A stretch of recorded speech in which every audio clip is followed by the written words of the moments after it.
नमस्कार, आप देख रहे हो जनता मांगे जवाब। मैं हूं आपके साथ राघवेंद्र ओझा। मध्य प्रदेश में अन्नदाताओं को मजबूत और समृद्ध बनाने के लिए सरकार लगातार नए कदम उठा रही है। इसी सोच के साथ प्रदेश सरकार ने इस साल को कृषि वर्ष के रूप में मनाने का फैसला लिया है, ताकि खेती किसानी को और भी सशक्त बनाया जा सके और किसानों को योजनाओं का ज्यादा से ज्यादा लाभ मिल सके। किसानों को सस्ती बिजली, सिंचाई के बेहतर साधन और योजनाओं के जरिए खेती को फायदे का धंधा बनाने की दिशा में प्रयास किए जा रहे हैं। भोपाल में आज कृषि वर्ष को लेकर सरकार का बड़ा मंथन देखने को मिला। मुख्यमंत्री डॉक्टर मोहन यादव की मौजूदगी में मंत्रियों और विधायकों और अधिकारियों के साथ खेती को फायदे का धंधा बनाने की रणनीति पर चर्चा हुई।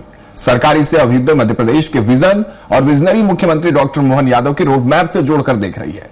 मुख्यमंत्री का साफ तौर पर कहना है कि किसान कल्याण वर्ष के तहत करीब 16 विभागों को जोड़कर किसानों के लिए नई योजनाएं लागू की जा रही हैं। सरकार का दावा है कि मध्य प्रदेश में किसानों के कृषि पंप के लिए सिर्फ 5 रुपए में बिजली कनेक्शन दिया जा रहा है और कई योजनाओं में 50% तक अनुदान भी मिल रहा है। साथ ही अगले 5 साल में 100 लाख हेक्टेयर भूमि को सिंचित करने का लक्ष्य भी रखा गया है। क्या है सरकार की रणनीति और उन रणनीतियों का फायदा आखिर कैसे किसानों तक पहुंचेगा? कैसे खेती से फायदे का धंधा शुरू होगा? आज इन्हीं सब सवालों के जवाब जानेंगे, लेकिन उससे पहले यह रिपोर्ट देख लीजिए।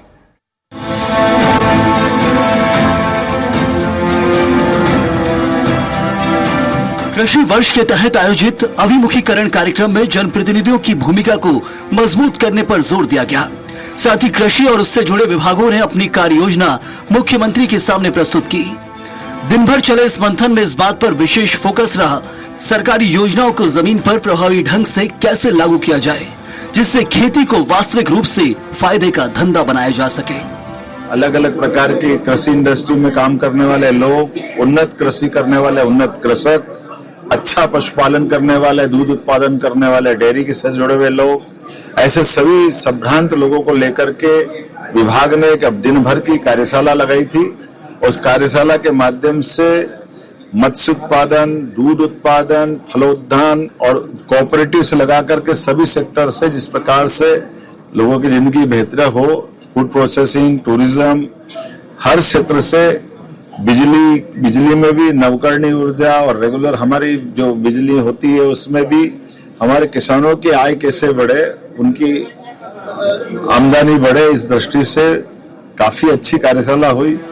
कृषि और उससे संबंध विभागों के अपर मुख्य सचिव और प्रमुख सचिवों ने मुख्यमंत्री के सामने अपनी अपनी कार्य योजनाओं का प्रेजेंटेशन दिया और आने वाले समय की रणनीतियों के बारे में बताया। कार्यक्रम के दौरान मुख्यमंत्री ने किसानों के हित में सरकार के विजन और आगामी योजनाओं पर अपनी बात रखी। कहा कि सरकार का लक्ष्य किसानों की आय बढ़ाने और कृषि को अधिक लाभकारी बनाने का है। जनप्रतिनिधियों ने भी कहा कि मोहन सरकार के विजन के चलते हमारे क्षेत्र जो कभी सूखे थे आज वो लहलहा रहे हैं।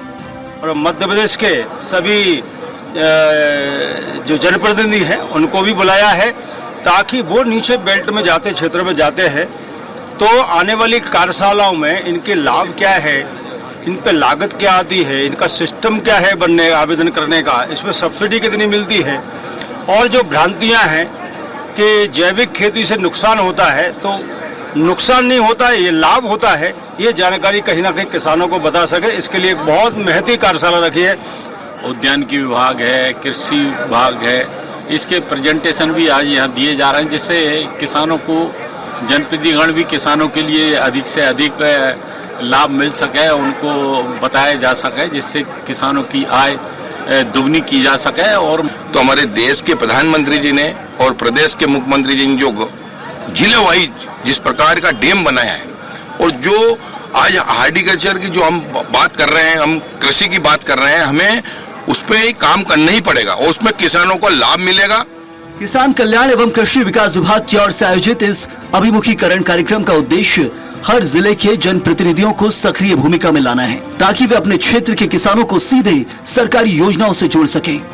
सरकार को उम्मीद है कि जनप्रतिनिधियों की सक्रिय भागीदारी से कृषि क्षेत्र में बड़े और सकारात्मक बदलाव देखने को मिलेंगे, जिससे किसानों की आय दोगुनी नहीं बल्कि 4 गुनी हो जाएगी। स्वराज एक्सप्रेस के लिए सरस्वती चंद्र की रिपोर्ट।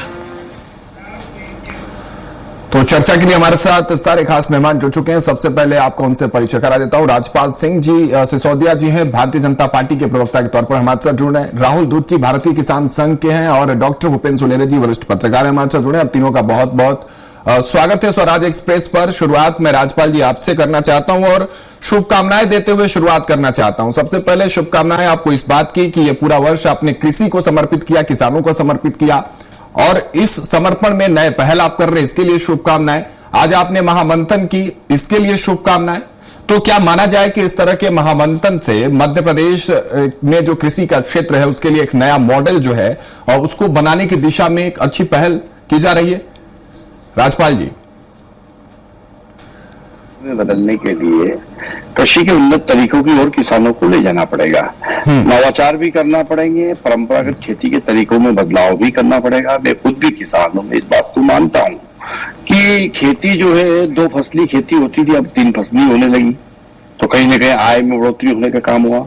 फसल खेती करते करते उसके साथ में कैसे दुग्ध पालन, पशुपालन करके दुग्ध उत्पादन किया जा सके, दुधारू पशुओं को पाला जा सके, उस दिशा में भी हमारी सरकार ने पहल करने का काम किया है। अब कृषि जो है कैश क्रॉप में बदलने की आवश्यकता है, तो ऐसी फसलों की लगाने की आवश्यकता है जो नगद फसल है। तो जैसे आलू है, लहसुन है, प्याज है, सब्जियां है, फल है, ये नगद फसल की गिनती में आती है। तो निश्चित तौर पर इससे जो है कैश का फ्लो भी बढ़ता है, किसान को लाभ भी ज्यादा मिलता है। तो फिर उद्यानिकी का रोल शुरू होता है यहाँ पे। तो उद्यानिकी विभाग के माध्यम से भी कई सारी इस प्रकार की उन्नत खेती को करने के लिए हमको जो करना चाहिए वो कर सकते हैं। डेयरी और सहकारी समितियों का सुदृढ़ीकरण होना जरूरी, तो उसके लिए सहकारिता विभाग की आवश्यकता लगती है। तो मुख्यमंत्री जी की ये बहुत अच्छी पहल है कि उन्होंने लगभग 6 तो वो विभाग मंत्रालय के जो सीधे सीधे कृषि से जुड़े हुए, कृषि कल्याण एवं कृषक विकास, उद्यानिकी, मत्स्य पालन, पशुपालन और डेयरी, सहकारिता, इस प्रकार के 6 विभाग, उद्यान की, ये इस प्रकार के 6 विभाग को एक जाजम पे लेके आए, एक छत के नीचे, एक अम्ब्रेला के नीचे लेके आए।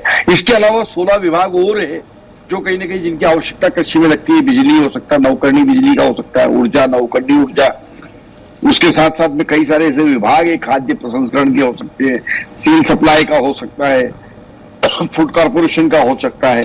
तो इन सब विभागों को भी एक छत के नीचे लाकर जिस प्रकार से कृषकों को इन योजनाओं का लाभ अंतिम पंक्ति में बैठे हुए किसान तक पहुंचे, उस दिशा में जो मुख्यमंत्री जी का प्रयास, देखिए मैं यह शब्द बोल रहा हूं कि अंतिम पंक्ति में बैठे हुए किसान तक पहुंचे। अभी क्या हो रहा है, इन सरकारी योजनाओं का लाभ, और ये बेहद जरूरी भी है, ये बेहद जरूरी है क्योंकि गांव-गांव तक चीजें पहुंचे राजपाल जी, और इसका खासा ध्यान सरकार को रखना होगा कि चाहे योजनाएं हो, चाहे सुविधाएं हो, हर गांव-गांव तक पहुंचे और अंतिम पंक्ति जिस तरह से आप बात कर रहे हैं वहां तक पहुंचे, तब जाकर आप जिस मिशन की बात कर रहे हैं, आप जिस आज महामंथन जो आपने की है वो शायद तब सार्थक हो पाए।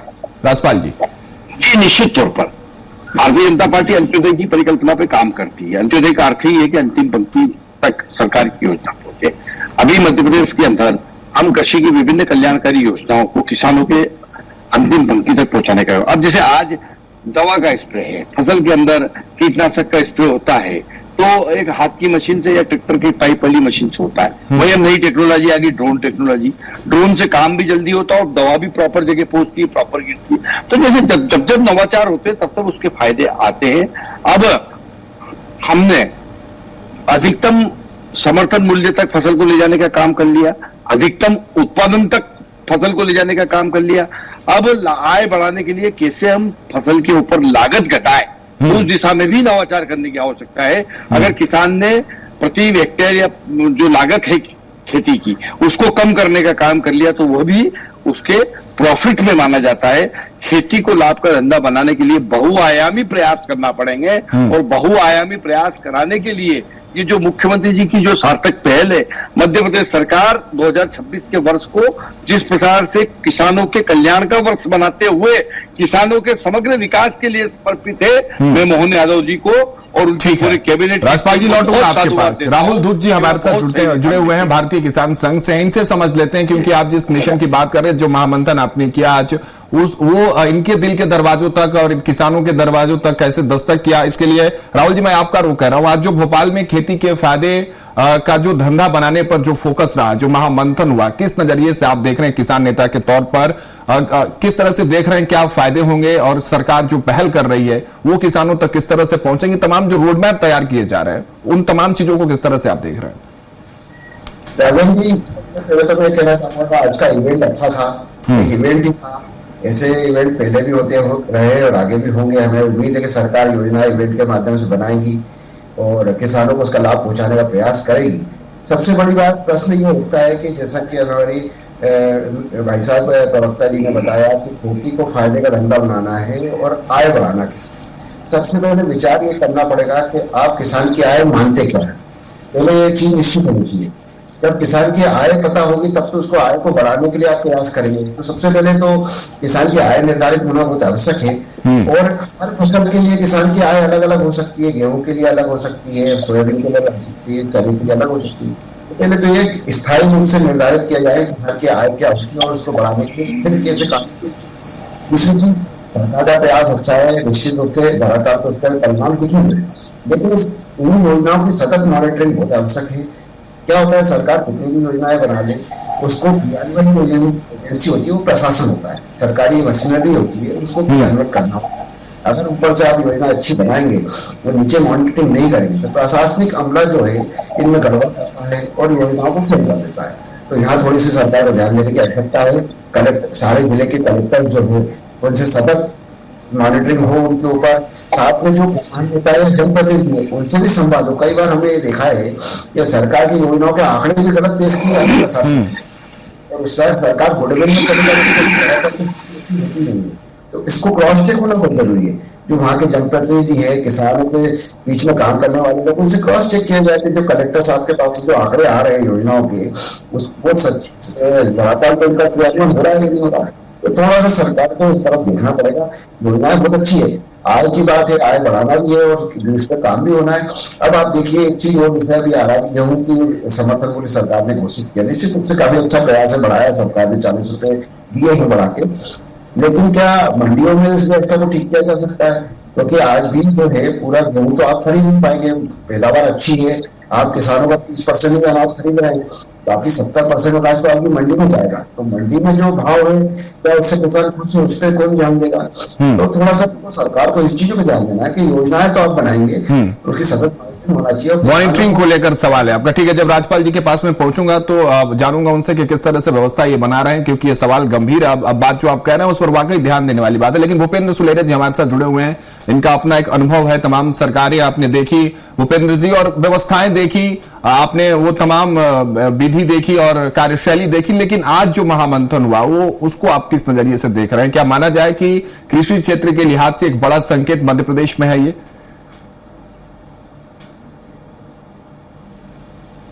प्रधान राज्य भी है और दूसरी भारत एक कृषि प्रधान देश है। दूसरी बात, जीडीपी में किसान का बहुत बड़ा योगदान है। मध्य प्रदेश में लगभग 18% है और देश के विकास में लगभग 8% योगदान देते हैं। लेकिन मूलभूत समस्याओं के साथ साथ देखिए उनका समाधान होना जरूरी भी है। अभी जिस तरह से किसान संघ के कहा कि मॉनिटरिंग, सही बात है बिल्कुल, क्योंकि निश्चित रूप से कोई योजना अगर लागू की जाती है तो उसको धरातल में लागू करने के लिए लगातार मॉनिटरिंग होना चाहिए, क्योंकि वो जनता का पैसा है और किस तरह से उसका यूटिलाइजेशन किया जाए। क्योंकि सरकार ने इस वर्ष जो किसान योजनाओं के तहत पूरा वर्ष घोषित किया है, तो सिंचाई का रखवाल लगातार, चाहे हम शिवराज सिंह सरकार को देखें या और चाहे मोहन सिंह सरकार, उन्होंने सिंचाई का रखवाल लगातार बढ़ाने की कोशिश की गई है। उसके तहत उन्होंने नहर, नदी जोड़ो, जो अटल जी की भी योजना थी और प्रधानमंत्री ने भी जिस तरह से देखा, और राज्य भी उसी तरह से कर रहा है, कृषि का क्षेत्र बढ़ाया है। दूसरी बात, एआई टेक्नोलॉजी का उपयोग किया जा रहा है, इसके लिए नवाचार हुए हैं जो एक बहुत जरूरी भी थे। लेकिन साथ साथ ये भी है कि एमएसपी की गारंटी मिलना, और दूसरी बात महत्वपूर्ण ये है कि जो सरकार जो किसानों के लिए करना चाहते हैं उसमें जिस तरह से उनको खाद, बीज, उन्नत किस्म के समय पे मिलना। हमने अभी इस वर्ष देखा कि खाद की बहुत बड़ी प्रॉब्लम गई, क्राइसिस गई, कई जगह लाठियां चलानी पड़ी, रीवा, रतलाम, बुरहानपुर, हर जिले में इस देखे। तो साथ साथ ये भी इनकी योजनाओं के प्रति प्रशासन को इस तरह से रखना पड़ेगा।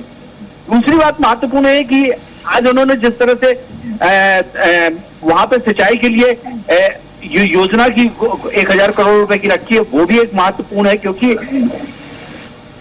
किसी भी स्तर पर कर ली जाए, अगर वहां पानी नहीं मिलेगा तो निश्चित उसे आप मानिए कि कृषि उन्नत नहीं हो सकती। और समृद्ध भारत की, अगर विकसित भारत की परिकल्पना करना है आपको, तो उस कल्पना में निश्चित रूप से किसान को आपको समृद्ध बनाना पड़ेगा। लेकिन भूपेंद्र जी आज की अगर बात कर लें, ठीक है, तमाम बातें हैं, तमाम सवाल हैं और व्यवस्था पर मॉनिटरिंग को लेकर सवाल तो उठ रहे हैं, लेकिन आज जो तस्वीरें हमने देखी राजधानी भोपाल में, जो व्यवस्था बनाई गई सरकार की तरफ से, सारे अधिकारी पहुंचे, प्रेजेंटेशन दे रहे हैं, तो वहां चुनौतियों की बात जरूर हुई होगी। अब सरकार उन चुनौतियों पर किस तरह से काम करती है, अब ये सरकार की जिम्मेदारी होगी। नहीं, निश्चित रूप से क्या होता है कि जब हम कुछ, देखिए, योजनाएं बनाई जाती है, सरकार की वहां से डिमांड आती है, डिमांड रूप से प्रशासनिक अधिकारियों को दी जाता है, उसके तहत वो अमला जामा पहना लिखिए उसकी ड्राफ्टिंग करते हैं और ड्राफ्टिंग के बाद वो प्रेजेंटेशन देते हैं। वो तो ठीक है, फिर उसकी लागत हो गया, उसके हिसाब से उसको सैंक्शन करके कैबिनेट से पास कर दिया गया, लेकिन उसको धरातल में उतारने के लिए लगातार मॉनिटरिंग होनी चाहिए। क्योंकि हमने कई बार देखा है कि किसी भी कॉस्ट को अब बढ़ाने के लिए क्या करते हैं, नहर के लिए पत्थर लगाना है या खुदाई करना है, उसका जो कॉस्ट है वो उससे कई गुना बढ़ा देते हैं और जिसके कारण उसकी गुणवत्ता नहीं आ पाती, समय पे काम नहीं हो पाता और वो जैसे ही काम समाप्त होता है उसके पहले वो टूटने लगता है। तो ये जो चीजें हैं ना, ये जब गुणवत्तापूर्ण कार्य होगा उसके प्रतिफल में ये निश्चित रूप से गारंटी, जिस तरह से सरकार ने और चीजों में गारंटी की दी है, तो उस तरह से इसकी भी गारंटी होनी चाहिए। राजपाल जी, ठीक है, भूपेंद्र जी, बिल्कुल। राजपाल जी से तमाम सवालों के जवाब लेते हैं। राजपाल जी, आपने समर्पित कर दिया है ये वर्ष किसानों के लिए और कृषि के लिए, लेकिन कहते हैं कि अक्सर राह समर्पण में ठोकरों की चुनौतियां जो हैं वो काफी होती हैं। इसमें भी चुनौतियां राहुल जी भी गिनवा रहे थे, भूपेंद्र जी भी उन्हीं चुनौतियों की बात कर रहे हैं। तो सरकार उन चुनौतियों से कैसे निपटेगी, उसका रोड मैप क्या है? मॉनिटरिंग को लेकर एक बड़ा सवाल है, बाकी आप जो प्लानिंग करेंगे उसके एग्जीक्यूशन को लेकर सवाल है कि किस तरह से एग्जीक्यूट करेंगे। तो इन तमाम सवालों के जवाब के लिए क्या तैयारी है सरकार के पास? राजपाल जी। देखिए, निश्चित तौर पर बहुत अच्छी बात हो रही, बहुत सार्थक पहल की ओर हम जा रहे हैं। किसान संघ में बड़ी अच्छी बात उठी है कि भाई मॉनिटरिंग कैसे करेंगे, क्या करेंगे। तो निश्चित तौर पर जो हमारे पास संसाधन है, उन संसाधनों के आधार पर ही हम इस काम को आगे बढ़ा रहे हैं और लगातार मॉनिटरिंग से लगाकर तो कृषि के इस पूरे प्रकल्प को लाभ में ले जाने के लिए सतत प्रयास चल रहे हैं। देखिए, एक दिन में कोई चीज नहीं हो जाती। एक वर्ष हमने कृषि को समर्पित जरूर किया है, पर ये एक वर्ष में सब हो जाएगा ऐसा भी नहीं है और एक वर्ष में ही सब हो रहा है ऐसा भी नहीं है। इसके पहले भी थोड़ा सा पीछे ले चलना चाहता हूँ। मध्य प्रदेश में 2023 में मैं ले चलना चाहता हूँ, 2003 के पहले ले जाना चाहता हूँ। 2003 के पहले बिजली का अभाव था, सड़कें नहीं थी, पानी नहीं था। उस समय 2003 में जब मध्य प्रदेश में भारतीय जनता पार्टी की सरकार बनी थी, उस समय पे पूर्ववर्ती सरकारें, अंग्रेज के पहले जो भी राजशाही रही हमारे यहाँ, वह ये सब मिलाकर अगर हम जोड़ते हैं तो 6 लाख हेक्टेयर में सिंचाई क्षमता होती थी। हमारी सरकार बनने के बाद में इन 20 साल के अंदर, इन 23 साल के अंदर, 2003 से लेकर 2026 में आज बैठे तो मैं गर्व से ये बात कह सकता हूं कि सिंचाई क्षमताओं को बढ़ाकर हम ले गए लगभग 65 लाख हेक्टेयर में सिंचाई हम अभी आज की तारीख में कर रहे हैं।